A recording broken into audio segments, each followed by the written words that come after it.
Hi, my name is Romero Brown, and I am excited to serve as your session facilitator. For more than 30 years, I've had the privilege and the honor to work with nonprofit organizations to help them strengthen their services to young people and to families. Through this series of micro learnings, you'll have the ability to gain valuable insights to help build the highest quality program possible. Please take notes as we go along the way and really enjoy this opportunity to take your organization to the next level. Welcome. Today, we're talking about cultural competency and inclusivity, two essential components of creating a supportive environment for all youth. Every child deserves to feel like they belong, no matter their background, identity, or experiences. As youth development staff, you play a critical role in making that happen.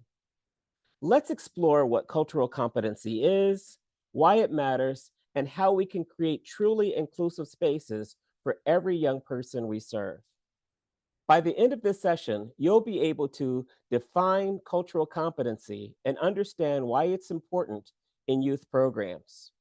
Explore how inclusivity helps create a welcoming, supportive environment for all youth, and identify strategies to implement culturally competent practices in your programs. So let's start by breaking down what cultural competency really means. Cultural competency is all about understanding, appreciating, and interacting effectively with people from different backgrounds. It's more than just knowing about different cultures. It's about recognizing and valuing differences, gaining knowledge, and developing skills to communicate and work with people across cultural lines. Think about it this way. If you travel to a new country, you wouldn't expect everyone to change their way of life to fit in your comfort zone, right? Instead, you want to learn about their customs, try their food, and understand their way of life. The same goes for working with youth. We need to approach every young person with curiosity, respect, and an open mind. Imagine you're a gardener planting a variety of flowers in a single garden. Each flower requires different types of care. Some thrive in the sun, others need shade, some require more water, while others flourish in dry conditions. So if you treat each plant the same, some might not survive, and the garden's potential beauty will never be fully realized. Well, similarly, in youth programs, think about a team of staff who notice that some youth hesitate to join a new activity. One child, we'll call her Maria, explains that she isn't comfortable because her family doesn't celebrate the holidays incorporated into the craft project. Another, Jamal, says he feels embarrassed because he doesn't have the materials needed. So instead of moving on, the staff adapt the activity. They offer inclusive themes and create a sharing bin where supplies are provided for anyone who needs them. These changes not only help Maria and Jamal feel included, but it also sets a tone of acceptance and equity for the entire group. So, why is this so important? Because cultural competency enhances youth engagement.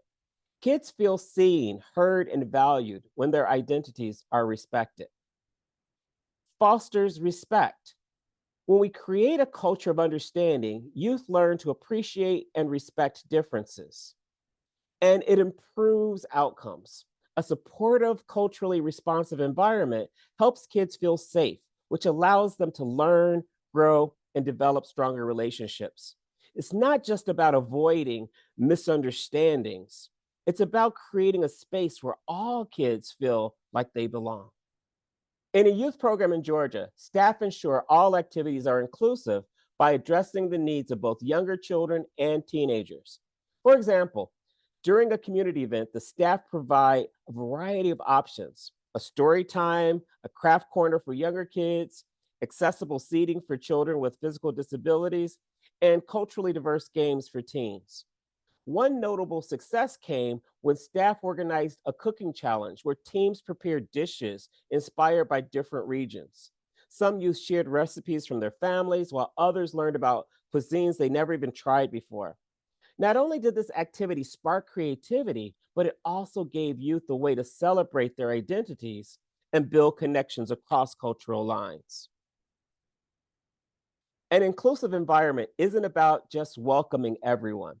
It's about making sure that every child truly feels like they belong.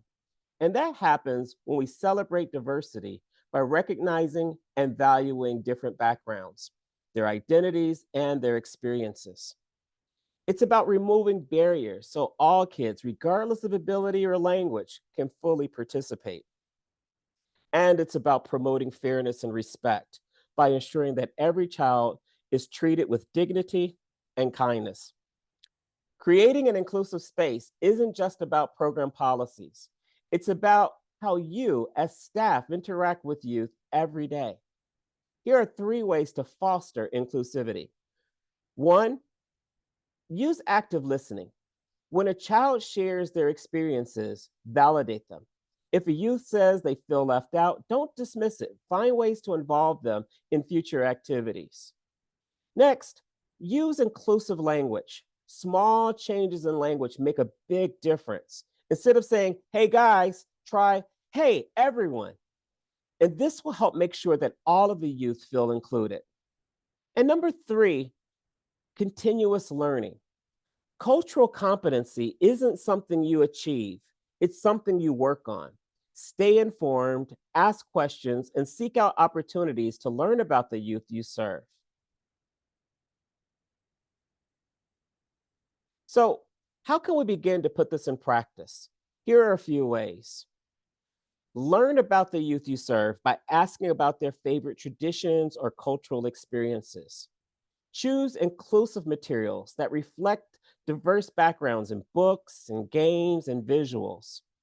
Practice what you preach by attending cultural competency trainings and reflecting on your own biases. Connect with families by inviting parents to share traditions or experiences with the program. And create safe spaces where kids feel comfortable sharing their experiences and perspectives.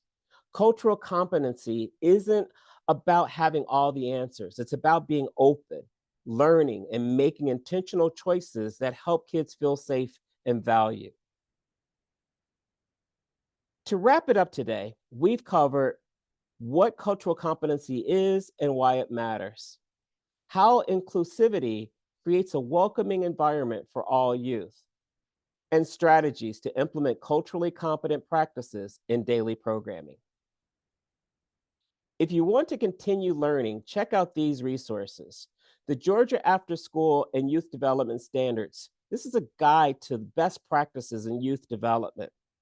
We also have the National After School Association Equity and Inclusion Resources. These are tools that will help you create inclusive programs. And then the After School Alliance Toolkit, which provides strategies for fostering cultural competence in after school spaces.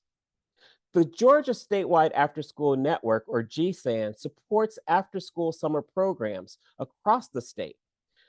Through training, resources, and advocacy, GSAN helps ensure youth programs are high quality, safe, and inclusive.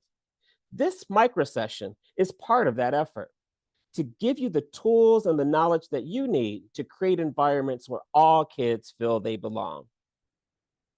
For more resources, visit www.afterschoolga.org or reach out at info@afterschoolga.org.